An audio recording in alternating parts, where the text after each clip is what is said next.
Boa noite, igreja. A graça e a paz. Bom, estamos em uma sequência de mensagens onde as ênfases que nós seguimos, a nossa igreja segue, ela serve para direcionarmos e alinharmos para que tenhamos os mesmos pensamentos, sigamos o mesmo sentido. E em cima dessas ênfases, elas nos ajudam a afirmar os nossos propósitos, aquilo que a própria palavra nos orienta a praticar e exercer como corpo de Cristo. Semana retrasada nós vimos um neto falando sobre adoração, e a definição que ele deu é que a adoração ela se trata de celebrarmos a tudo aquilo que Deus tem feito e fará a sua igreja. É organizar biblicamente a nossa prioridade e buscar conhecer a Deus cada vez mais, de modo a exaltá-lo e glorificá-lo em todos os aspectos das nossas vidas. Nós adoramos ao Senhor em sua verdadeira essência quando nós o buscamos e quando nós o conhecemos de verdade. Eu achei ótima a frase que ele disse, que nós... Obrigado, Leila. Que nós só adoramos aquilo que nós conhecemos. Quando nós não sabemos o que adoramos, você provavelmente adora qualquer coisa. E nós sabemos o que nós devemos adorar. Nós sabemos quem devemos buscar. Em Oséias 4:6a diz que o meu povo ele foi destruído pela falta de conhecimento e conhecimento da palavra. Só que em Oséias 6:3 também nos dá uma direção. Diz: conheçamos o Senhor, esforcemo-nos por conhecê-lo, e tão certo como nasce o sol, ele aparecerá. Ele virá para nós como as chuvas de inverno, como as chuvas de primavera que regam a terra. Semana passada o Vitor também trouxe uma mensagem sobre o discipulado. E algo também foi dito.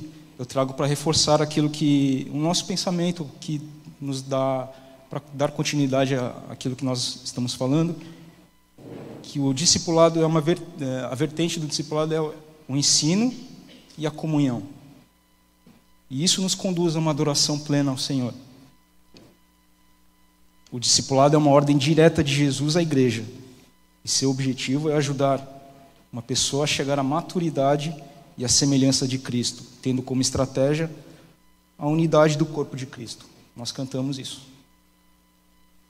Portanto, quando nós nos reunimos em células, quando nós estudamos a palavra aqui num curso da escola bíblica, aos domingos de manhã, já estou fazendo propaganda, pastor. Através das células, onde vidas são partilhadas, e Jesus é o centro daquela reunião, seja num café, uma simples conversa, onde Jesus é o centro daquela conversa, ali nós estamos cumprindo o ID. Mateus 28, 16, 20. E nesse pontinho aqui eu já dou início à nossa mensagem de hoje. Eu não tenho um tema. O Netinho veio perguntar para mim qual é o tema da mensagem. Eu só falei, é serviço. E o texto base para essa noite é Mateus 20, versículo 20 a 28. Aqueles que estão na EBM vão lembrar da mensagem porque foi uma aula que nós tivemos aqui.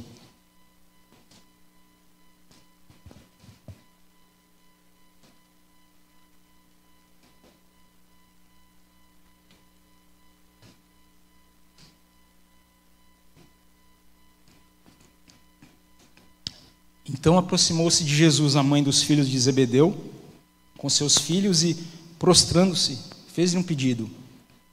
O que você quer? Perguntou ele. E ela respondeu: declara que no teu reino esses meus 2 filhos se assentarão, um à tua direita e outro à tua esquerda. Disse-lhe Jesus: vocês não sabem o que estão pedindo. Podem vocês beber o cálice que eu vou beber? Podemos, responderam eles. E Jesus lhes disse: certamente vocês beberão do meu cálice, mas o assentar-se à minha direita ou à minha esquerda não cabe a mim conceder. E esses lugares pertencem àqueles para quem foram preparados por meu Pai. Quando os outros 10 ouviram isso, ficaram indignados com os 2 irmãos. Jesus os chamou e disse: Vocês sabem que os governantes das nações as dominam, e as pessoas importantes exercem poder sobre elas. E não será assim entre vocês. Pelo contrário, quem quiser tornar-se importante entre vocês, deverá ser servo.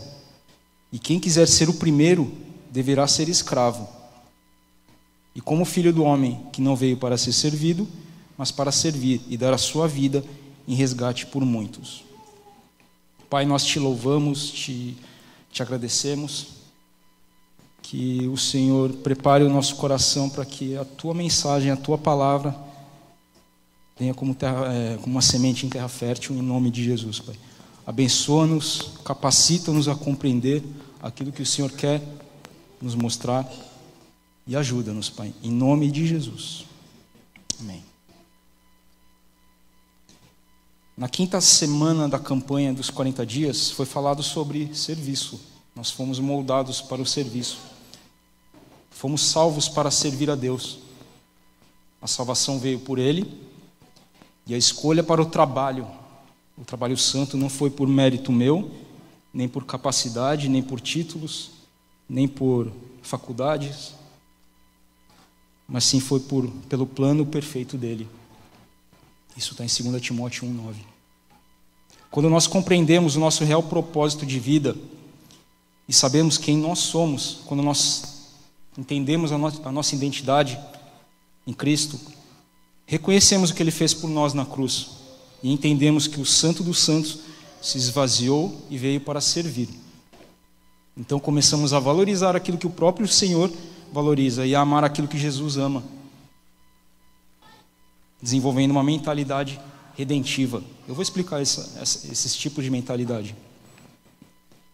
E essa mentalidade, ela nos permite olhar para os outros com humildade, considerando superiores a nós mesmos. Assim nós valorizamos aquilo que tem valor para a eternidade. Em Efésios 2,10 diz que Ele nos criou para que realizássemos as boas obras que Ele já havia preparado para nós. O verdadeiro discípulo de Jesus sempre está atento às necessidades, estão sempre disponíveis a servir. Filipenses 2, versículos 2 a 8, na NVI, diz que completem a minha alegria, tendo o mesmo modo de pensar, o mesmo amor, um só espírito e uma só atitude.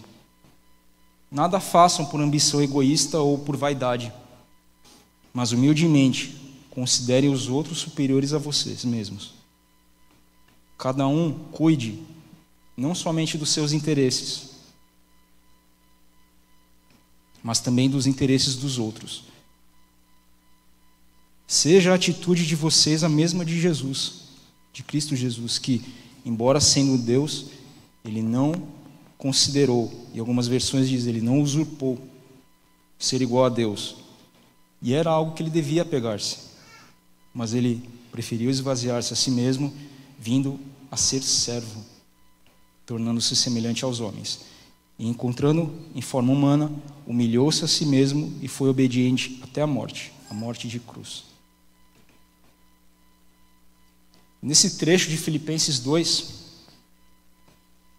Paulo ele exorta os irmãos ao amor fraternal, à unidade da igreja e à humildade, pois apesar de ser uma igreja que tinha grandes qualidades, uma igreja que era generosa, isso está em Filipenses 1,5 e Filipenses 4,10, falando a respeito da generosidade da igreja. Era uma igreja firme no Senhor, Filipenses 4,1. Essa comunidade ela sofria com a falta da unidade e a desarmonia interna promovida por algumas pessoas. Eu gostaria que você guardasse essa informação, porque lá na frente eu vou falar alguma coisa a respeito também.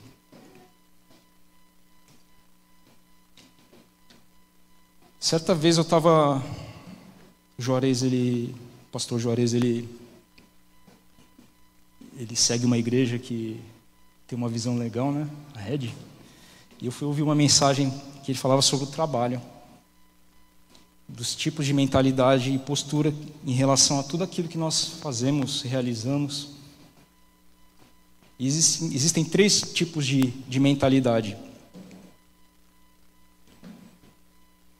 Aquela mentalidade exploradora, onde a pessoa que vai executar a ação, ela vai servir de alguma forma, ela vai prestar algum serviço, ela sempre vai querer tirar proveito de alguma situação.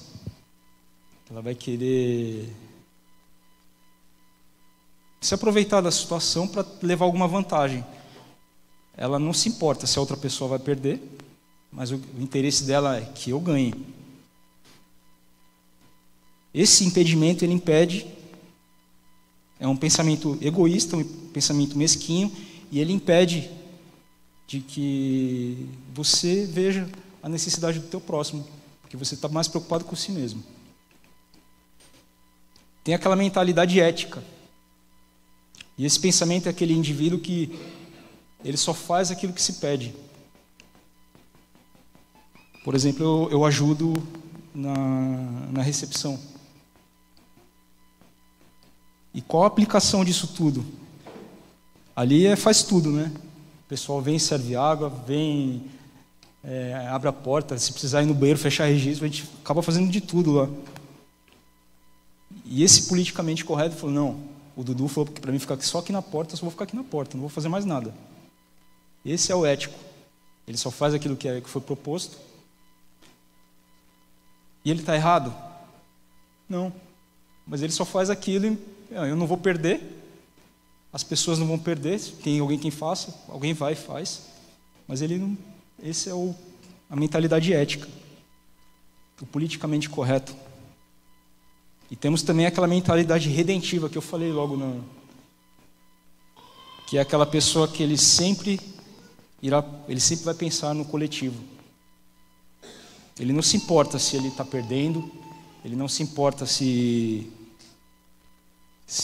vai ficar além do horário.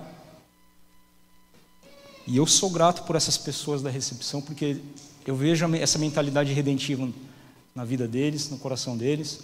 Todos os ministérios aqui que eu vejo, eu estou falando da recepção porque eu participo diretamente, mas as pessoas aqui, né, que servem aqui na igreja têm essa mentalidade redentiva. E ele sempre vai pensar no próximo, ele não se importa se está perdendo, mas que a intenção dele é que o coletivo, que a unidade saia favorecida.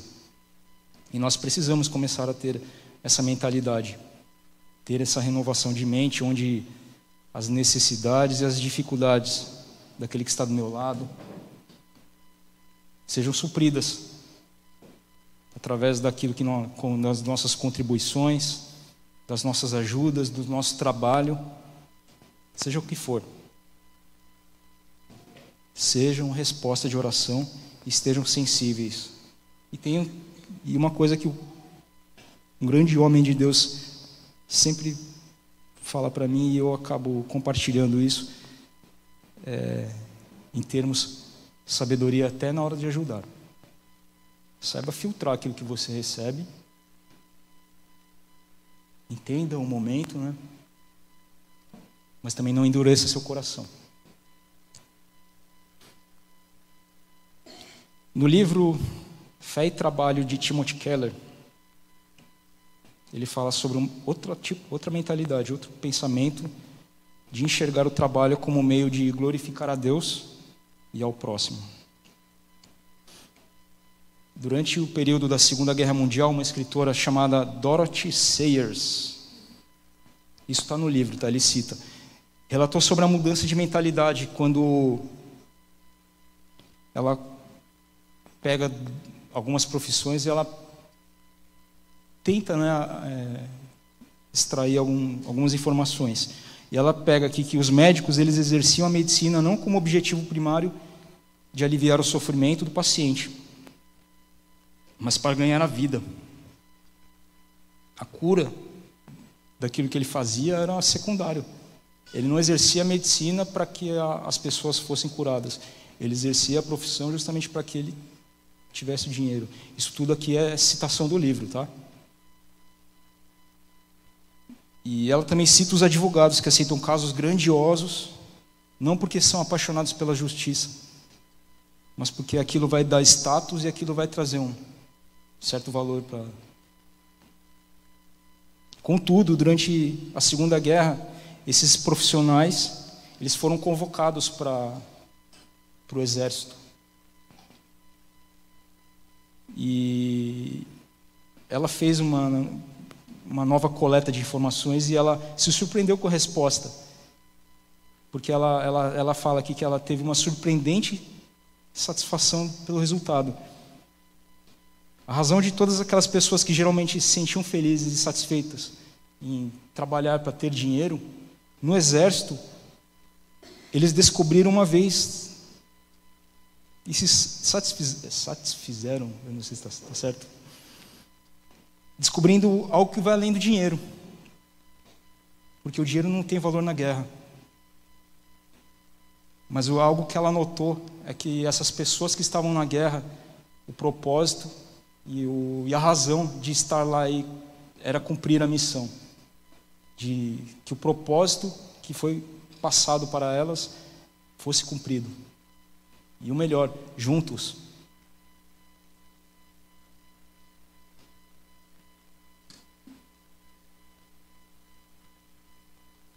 Outro, eu estou cheio de exemplo aqui. Nós da CBP, nós trabalhamos com o Netinho, da outra vez que eu ministrei a palavra, que ele falou para mim falar algo sobre o Japão, né? Bom, nós trabalhamos na CBP com materiais da UDF, da Universidade da Família. E eu fui pesquisar a respeito dessa organização. O fundador da UDF é um japonês. É o pastor Jorge Nishimura. Ele é um grande empresário de uma multinacional, a Jacto. E ele, se eu não me engano, ele faz parte da parte administrativa, não sei. E ele atuou de uma forma redentiva nos negócios dele. Mas como foi o processo? Eu vou ser bem breve aqui. Ele estava passando por uma crise no casamento, e ele foi, se eu não me engano, buscar alguns materiais a respeito que fala sobre relacionamentos. E ele chegou num material traduzido, que é o chamado Casados para Sempre. Nós não usamos aqui, mas é o que originou o Homem ao Máximo, a Mulher Única. Casados para Sempre. Algumas igrejas utilizam esse material. E ele utilizando o Casados para Sempre, o casamento dele foi restaurado. E veja bem, ele estava... Uma pessoa que tem essa mentalidade redentiva, o problema dele foi solucionado, só que ele percebeu que na empresa dele, várias pessoas passavam pelo mesmo problema. Os funcionários dele estavam passando problemas no casamento. E qual é o pensamento de empresário dele? Que um funcionário que está triste, ele não produz. Mas principalmente... ele não quis, na verdade ele quis propagar a mensagem de salvação. Eles estavam sensíveis à necessidade do ambiente em que estavam inseridos e decidiram aplicar na empresa deles. Utilizar esse material como um programa de auxílio aos casados. E além disso, ensino bíblicos para todas aquelas pessoas. Da empresa eles abriram para a cidade, da cidade para o estado. E hoje, nós em São Vicente utilizamos o material deles aqui. São diversos cursos. Aqueles que têm desejo de participar, pode procurar o pastor Márcio. O Manuel também está aqui hoje, que também é o líder da UDF. A percepção e a sensibilidade deles levaram aquele casal a compartilhar aquilo que o Senhor havia realizado em suas vidas. E eu deixo essa pergunta hoje para nós aqui. Qual é o nosso propósito de vida? Você está atento à sua volta? Você tem aquela mentalidade exploradora, ou melhorzinho a ética, onde eu não perco, ninguém perde, eu ganho, aí o próximo não sei. Ou se nós temos essa mentalidade redentiva, onde o meu desejo é que a unidade seja fortalecida.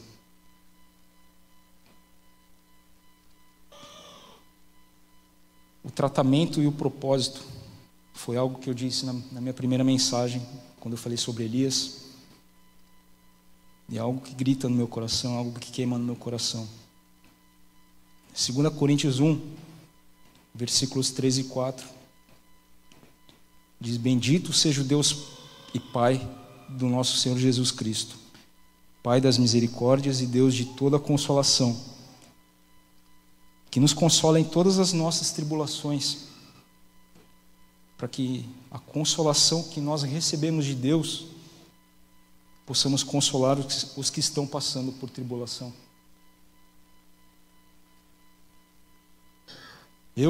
Você é alcançado pela graça e a misericórdia do Senhor. Nós estamos em uma guerra onde o verdadeiro propósito é honrar e glorificar esse Deus maravilhoso que nós servimos. Pastor Russell Shedd,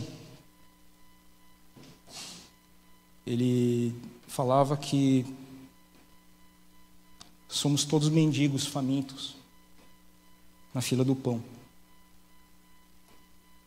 Porém, nós somos aqueles que sabem onde buscar o pão. Eu e você, nós somos portadores de uma mensagem de salvação. E esse caminho é somente através de Jesus, o pão da vida.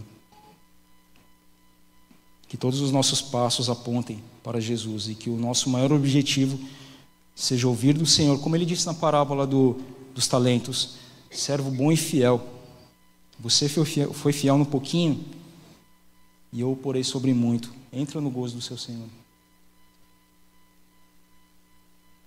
Glorificar a Deus é o nosso maior propósito de vida. E quando nós não estamos glorificando a Deus, possivelmente estamos glorificando qualquer outra coisa. Se nós não estamos adorando a Deus, provavelmente o nosso coração adora outra coisa. Seja o dinheiro.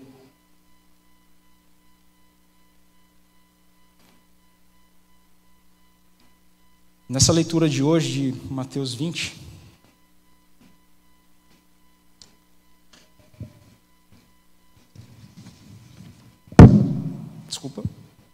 o contexto desse episódio, ela aponta para o ápice do ministério de Jesus. Ele veio para morrer e ele caminha resistente para a morte, versículos 18 e 19, um pouquinho antes daquilo que nós lemos. Essa seria a terceira vez que Jesus anunciava a sua paixão aos discípulos. Essa obra redentora, a morte e a ressurreição.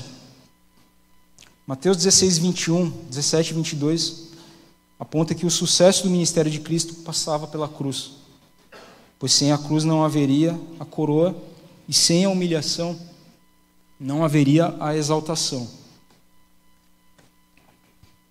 Sem a morte e a ressurreição não haveria a remissão dos nossos pecados. E em contraste com esse anúncio, vem o pedido daquela mãe, o pedido de Salomé, que nem ela nem os seus filhos tinham a visão espiritual, o conhecimento daquilo que eles estavam pedindo. E realmente esse pedido ele surge através de uma falta de discernimento espiritual. E quando Jesus ele pergunta para eles, sobre a possibilidade de beber do mesmo cálice, seria justamente participar do mesmo martírio que Jesus passou. O cálice do sofrimento, tanto que Tiago ele foi o primeiro apóstolo a ser martirizado. Isso está em Atos 12, 2. O reino de Deus ele não funciona com os princípios humanos. O princípio de autoridade, poder e liderança do mundo não se aplicam à igreja e no reino de Deus. O reino celestial não é uma empresa. A igreja não é uma senzala ou uma instituição governada por um ditador. No reino de Deus, o que realmente importa é o avanço e o caráter do servo. E aquele que quiser ser grande ou quiser ser o primeiro, ele deve servir.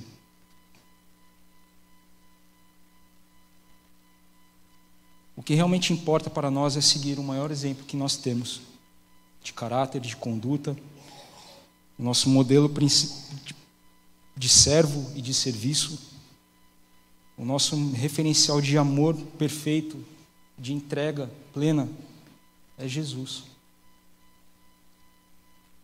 Em Mateus, o próprio Jesus se apresenta como Filho do Homem, que veio servir e dar a sua vida por muitos.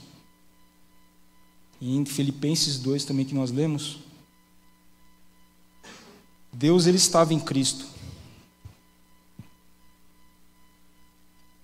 reconciliando o mundo consigo. E quando nós olhamos para o Filho encarnado de Deus, aquele que morreu na cruz por mim e por você, sobre o peso do pecado, meu, o seu, por nós, a certeza que nós podemos ter é que Ele é um Deus de amor altruísta, de entrega total de si mesmo, e esse é o verdadeiro sentido de quem Deus é. Nós precisamos imitá-lo em tudo, precisamos amá-lo sobre tudo. Tem um livro chamado Imitação de Cristo, Tomás de Kempis, eu peguei um trechinho dele aqui, que fala: bem-aventurado é aquele que compreende o que seja amar a Jesus e desprezar a si mesmo, por amor de Jesus. Por esse amor devemos deixar qualquer outro, pois Jesus ele quer ser amado acima de tudo, acima de todas as coisas. O amor, o nosso amor, aquele amor que nós sentimos, ele é enganoso, ele é inconstante, mas o amor de Jesus, ele é fiel e ele é um amor inabalável.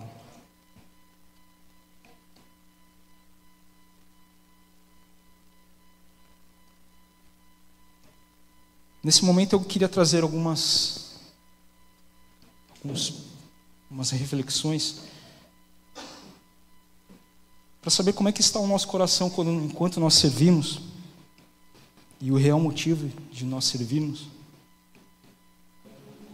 E quando eu pedi para você guardar aquele trechinho de Filipenses, eu vou fazer não uma comparação, mas eu vou trazer uma semelhança dos dois textos que nós lemos. Em Mateus 20, teve um pedido de Salomé para que Tiago e João fossem escolhidos e que eles se assentassem ao lado de Jesus em seu reino. Um pedido que o próprio Jesus ele chama atenção pela falta de sabedoria, falta de entendimento e falta de conhecimento. Talvez algo motivado pelo orgulho, pelo desejo de ser além do que o meu próximo, o egoísmo. Não podemos afirmar aqui. Podemos dizer, né? Ou até mesmo por eles almejarem uma posição superior aos outros discípulos, tanto que os outros discípulos, após essa atitude, eles ficam indignados, eles ficam irados. Isso está no texto aqui. Gera uma indignação, raiva nos outros 10. E é isso que eu gostaria de trazer aqui. O egoísmo, ela promove a divisão e a discórdia na unidade. Lembra quando eu falei de Filipenses, que era uma igreja que tinha o compromisso com o Senhor, mas ela tinha algumas falhas.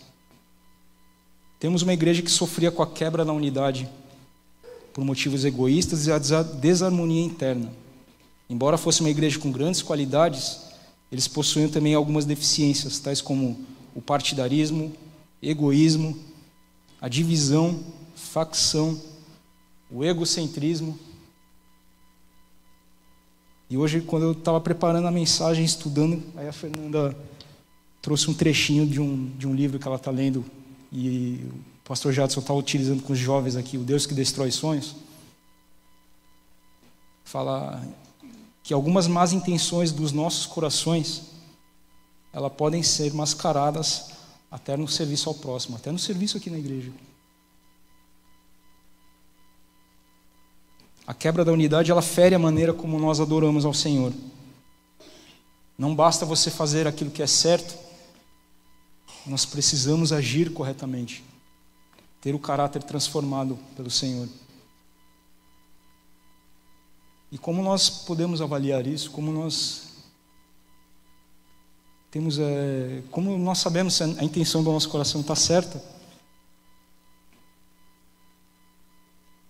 Você orando, pedindo a direção de Deus. Realmente, aquele que sonda o nosso interior, peça para Ele: Senhor, qual é a intenção do meu coração? Será que eu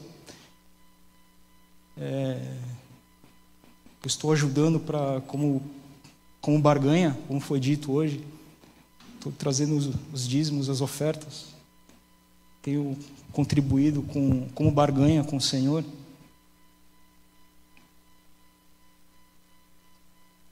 Que a intenção e a execução ela seja sempre em agradar ao Senhor. Que o verdadeiro motivo de estarmos servindo uns aos outros seja pelo Senhor, seja em amor pelo Senhor. E aquele que sonda o meu e o seu coração, ele seja o seu verdadeiro motivador. Provérbios 16, 2. Isso é o que importa. Você glorificar a Deus em tudo.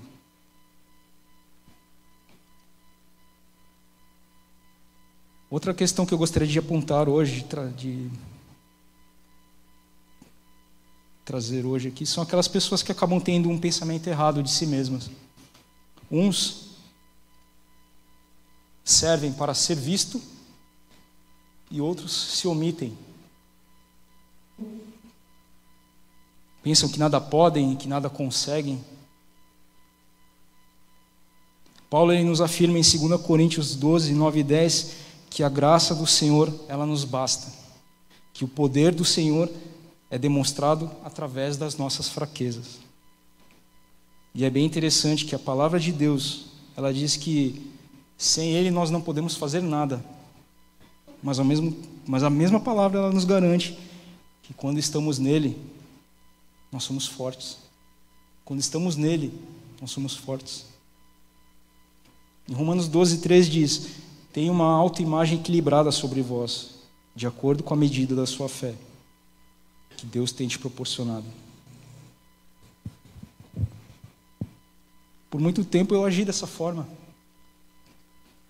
Eu me omiti, porque eu não me achava capaz.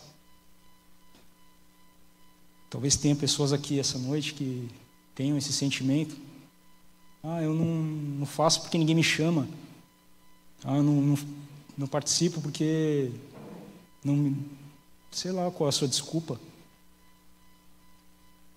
Entendam que não é nada sobre nós.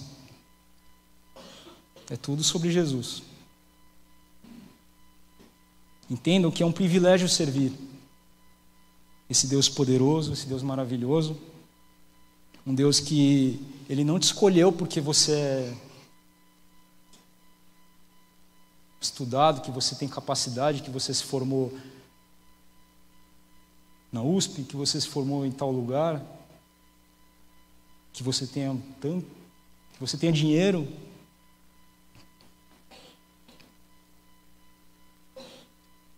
O que Ele olha, o que Ele avalia é o meu e o seu coração.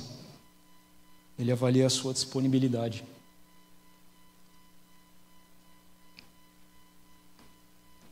Outro apóstolo que nos ajuda muito a compreender e nos dá uma síntese teológica do serviço cristão é Pedro também. 1 Pedro 4, 10 e 11. Que cada um deve exercer o dom que recebeu para servir aos outros, administrando fielmente a graça de Deus em suas múltiplas formas. Se alguém fala, faça como quem transmite a palavra de Deus. E se alguém serve, Façam com a força que Deus provê, de forma que em todas as coisas Deus seja glorificado mediante Jesus Cristo, a quem sejam a glória e o poder para todo sempre. Amém. Não tem nada a ver sobre mim e sobre vocês. É tudo sobre Jesus. Não tem a ver sobre a minha e a sua capacidade, é tudo sobre Jesus. Tudo sobre Ele.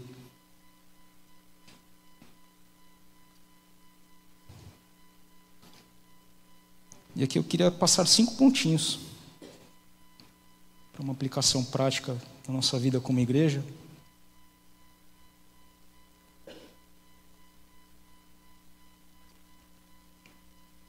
Louvor, não sei se...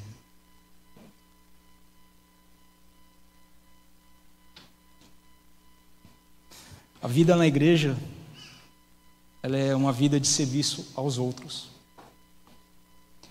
O nosso maior referencial é Jesus. Em Marcos 10:45 diz que o próprio Filho do Homem não veio para ser servido, mas para servir e dar a sua vida em resgate de muitos. Reconheça a nossa unidade em Cristo e viva em paz uns com os outros e sirva. Trabalhem juntos para que a igreja desenvolva. 1 Coríntios 11, 17 e 22. Disponha-se, pois a unidade, ela agrada ao Senhor. Seja solícito, pois ela revela a sua maturidade espiritual. A responsabilidade em proteger a unidade da igreja é nossa. Cada um de nós fomos capacitados, através do Espírito Santo, para o trabalho. Cada um de nós recebeu da parte de Deus um dom espiritual para ser utilizado dentro do corpo de Cristo. Não existe crente incapaz ou inútil. Peçam direção a Deus para que vocês entendam qual foi o seu chamado e exercitem aquilo que o Senhor confiou em suas mãos. Que você seja como um bom administrador daquilo que o Senhor confiou em suas mãos. Algumas versões colocam como despenseiros da graça. Isso indica que ter um dom é como se fosse você possuir um depósito da graça. Significa realizar a tarefa de mordomia na igreja, pois nós temos a função de suprir as necessidades uns dos outros, como bons mordomos de Deus. A graça de Deus ela é multiforme, que assim como a graça, os dons também são múltiplos. Deus dá dons de maneira múltiplas, de acordo com a necessidade da igreja. O maior objetivo de todo o trabalho cristão é glorificar e honrar aquele que é digno de toda a glória. Seja qual for a área de atuação que você exerce, o objetivo principal é a glória de Deus. Em todas as coisas, Deus seja glorificado. A intenção de quem está servindo deve ser sempre agradar a Jesus. Como nós falamos aqui hoje, é um privilégio servir. E isso não é um privilégio de poucos, é um privilégio de todos. E o nosso maior exemplo de serviço, de unidade, de humildade, de solicitude é o próprio Jesus. Não tem nada a ver sobre nós. Nada que possamos fazer. A Ele toda a honra e toda a glória. O nosso louvor deve ser direcionado a Ele.